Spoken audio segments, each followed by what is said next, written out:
Welcome back to the channel. Today I have the Lenovo Legion Go S and it's the Z2 Go version. It's got 16 gigabytes of RAM and 1 terabyte of storage. I tried to replace my Steam Deck OLED with the Lenovo Legion Go S. And I'm going to tell you honestly how it went. Let's go. Now here in the UK, it's come down a lot under £400. It tends to go back to 500 and then back to 600 its original price. But you can get it for under 400. And honestly, if you haven't got a Steam Deck or those prices are putting you up, this is not a bad alternative. If you have got a Steam Deck, however, I probably wouldn't get the Z2 Go version, and I'm going to go over a few reasons. Yeah, I know it's shoddy screen protector work. I'm going to put a new one on later. So first thing, when you take it out of the box, the form factor is really nice. It's supposed to be slightly heavier than the Steam Deck OLED. It's not that noticeable actually. It's actually really comfy to sort of hold. The portability side of it is actually really nice. I mean, it's a device I can actually hold and it doesn't feel too heavy. I mean, I can hold it one-handed, which is quite nice. When you do the buttons themselves, they feel really comfortable as well. The buttons I didn't like were the D-pad, quite clicky, and the other one, RB and LB, are just extremely clicky. I mean, look at that, look how loud it is. That's just crazy.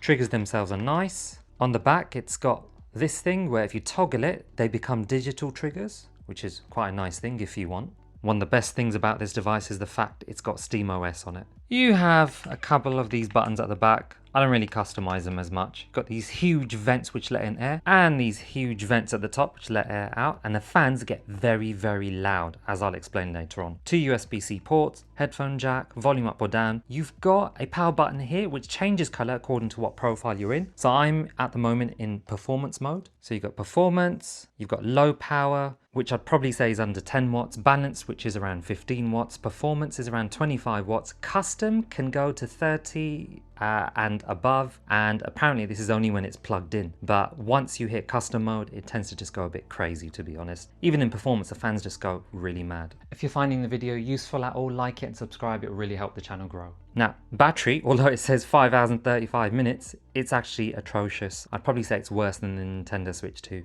So I'm going to try Spider-Man Remastered and basically show you what I'm on about. Okay, we're in the game. Now, in terms of the speakers themselves, they get fairly loud. They're quite good quality. Got no issues with the speaker. I'm just going to put the sound down, but the fan, I mean, I don't know if you can hear that. I can feel it blowing from here, but this fan is just absolutely loud, and it's in balance mode, which is 15 watts. In terms of the frames, I've locked it to 30. Let me just unlock it to show you the range. I'll also show you the setting. So obviously it's a VR panel that goes up to 120 Hertz. If I go into the settings, wow, I don't know if you can hear the fans kick in, but it's really loud. Sounds like it's going to take off. I've put everything in medium, or at least left it on medium, which is what the Steam Deck was. And I normally get around 30 to 40 frames per second with the odd drop into the 20s. And it's the same case here. Now, the first nice thing is when you boot up the game is the resolution is so much higher. It puts it at the max resolution, which in this case is 1920 by 1200. Now, if you want a bit more performance, I've left it in 1440 times 900, and that's to fit the 16:10 aspect ratio of the device. Now, if I just show some gameplay, have a look at the frames per second, I've got about 43 frames in the corner. So it dropped into the 20s. I don't know if you saw it there. And yeah, it is smooth, but it doesn't feel too much different from the Steam Deck.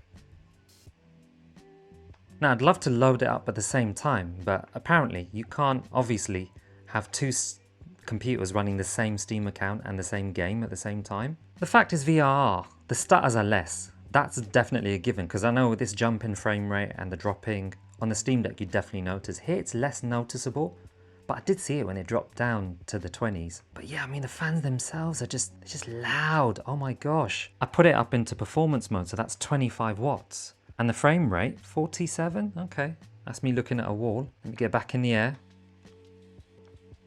And it's kind of just fluctuating everywhere, to be honest. I mean, I'd probably just lock it at 30. I won't bother using any frame generation. I do believe you need to have close to 60 for frame generation to look decent. Then obviously there's the input lag as well. Now, if you can't afford a Steam Deck and you're able to get this isn't too bad. The storage is really generous as well, 1 terabyte.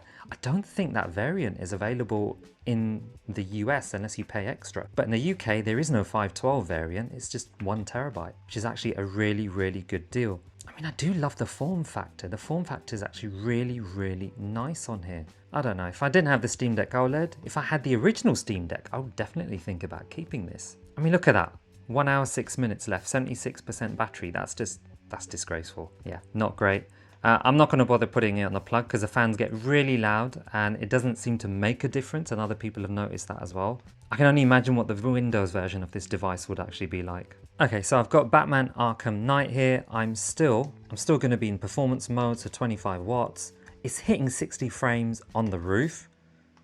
And to be fair, it's about 50 on the Steam Deck OLED. Dropping to about 44. I couldn't notice it because of the VRR, which is really, really nice.